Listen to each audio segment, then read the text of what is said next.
I wasn't depressed. I wasn't falling apart. I was just quietly unhappy. And the worst part, I couldn't explain why. My life wasn't bad. Nothing terrible had happened. But there was this slow hum underneath everything. This feeling that something was off. Like I was moving through my days with a weight I hadn't packed and I couldn't put down. I tried to shake it. I really did. But it followed me everywhere. Until the day God decided to have a conversation with me while I was washing meat. Yes. And exposed something in me I didn't even know was there.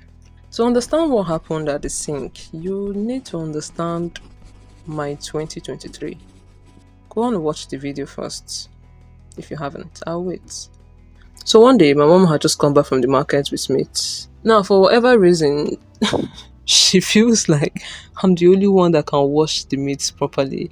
And so she always asks me to wash it. So I'm there at the sink washing meat. And in that ordinary, unremarkable moment, I realized it's been a while since I spoke with my friend. So I said hi. He said hi back. We caught up a little. And then he said, let's talk. I said, okay, what do you want to talk about? And he said, I want to teach you the hack to being happy always. Okay, trusting. I'm listening. Then he said, you're comparing yourself. That's why you're unhappy. And I'm like, no. Then he said, you compare yourself to yourself. What do you mean? Compare myself with myself? Is that even a thing? And he said, every single day you measure who you are right now against who you think you should already be. And because you're not there yet, you wake up unhappy. You go to sleep unhappy. Not because your life is bad, but because in your mind, you're already behind. I didn't move for a moment because he was describing something I had never had words for. It was me standing in the gap between where I was and where I thought I should be, and punishing myself for the distance every single day. Now, here's the thing I had to sit with. That drive, it's not wrong. Holding yourself to a standard, pushing, becoming, that's not the enemy. But there's a cost. When your eyes are always fixed on how far you still have to go, you stop feeling the ground beneath your feet. You stop tasting the food. You stop hearing the laughter. You stop noticing the small, beautiful things happening.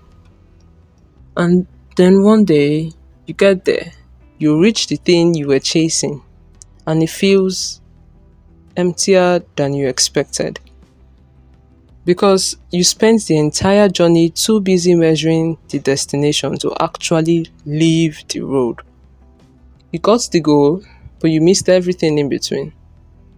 That's what God was trying to protect me from. Not the ambition, but the blindness that comes with it.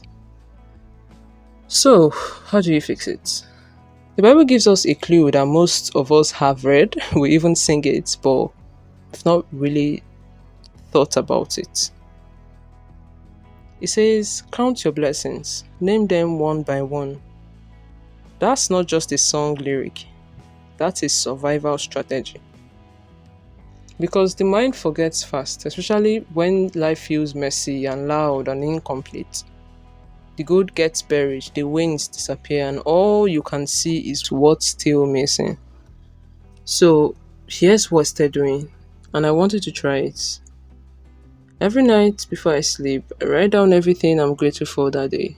Everything, no matter how small. Some days the list is short, like real short. And I close my journal feeling a little tender about that. Other days, I feel almost a whole page and I sit back genuinely surprised. Did all of this really happen today? Wow, that's interesting. And the days that feel like nothing happened, I start with the simple things.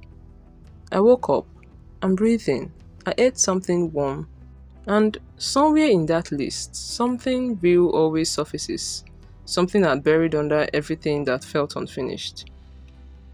I finished washing the meat that day, feeling lighter than I had in weeks. Not because my circumstances changed, not because I suddenly had everything that I'd wanted, but because I remembered something I'd forgotten.